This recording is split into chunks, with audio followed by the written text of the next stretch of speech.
Bonjour les CM2. Aujourd'hui, nous allons voir ensemble le dernier thème de l'année, le théâtre. Je découvre ce qu'est le théâtre. Une pièce de théâtre est généralement découpée en plusieurs parties. Les actes eux-mêmes sont divisés en plusieurs scènes. Actes et scènes permettent à l'auteur de faire varier les lieux et les moments où se passe l'action, ainsi que le nombre de personnages qui interviennent. Une pièce de théâtre peut mettre en scène un seul personnage, on appelle cela alors le monologue, ou plusieurs personnes qui échangent des paroles ou des répliques, c'est le dialogue. Le texte est constitué de différentes répliques des personnages et des didascalies qui précisent leurs attitudes. Ce texte peut être en vers ou en prose. Voilà, quand j'ai un texte de théâtre, il y a en premier l'acte 1. Dans chaque acte, je peux avoir plusieurs scènes.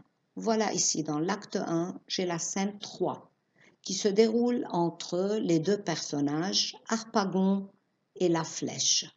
Donc, l'acte, c'est la partie de la pièce, et les scènes sont numérotées. Il y a les personnages présents qui sont nommés. Voilà un petit extrait d'une scène de théâtre qui se passe entre la flèche et Harpagon. La flèche donne une réplique. « Vous avez de l'argent caché ?» Et Harpagon répond « Non, coquin, je ne dis pas cela. » À part, voilà, c'est une didascalie. « J'enrage. » Oh, c'est une autre didascalie. « Je demande si malicieusement tu n'irais point faire courir le bruit que j'en ai. » Donc, dans un extrait d'une pièce de théâtre, il y a toujours le nom des personnages qui est placé au début de chaque réplique. Ils indiquent qui parle. Par exemple, si je vous pose la question « Qui parle dans cet extrait ?» Vous allez me dire « Il y a la flèche et Harpagon qui parlent. » La flèche qui donne une réplique « Eh, que nous importe que vous en ayez ou que vous n'en ayez pas, si c'est pour nous la même chose. » Tout ce que la flèche a dit, ça s'appelle une réplique. C'est quoi une réplique alors? C'est un ensemble de paroles dites par un personnage. Voilà, maintenant c'est Harpagon qui parle. Tu fais le raisonneur? Je te baillerai de ce raisonnement-ci par les oreilles. Il lève la main pour lui donner un soufflet. Sors d'ici encore une fois. C'est la flèche qui va répondre.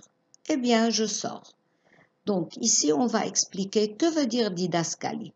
Observez ce qui est écrit entre parenthèses. Ok, on a écrit entre parenthèses, il lève la main pour lui donner un soufflet. Est-ce que c'est une phrase qui a été prononcée par Harpagon? Non. Ce qui est écrit entre parenthèses, c'est pour préciser l'attitude des personnages.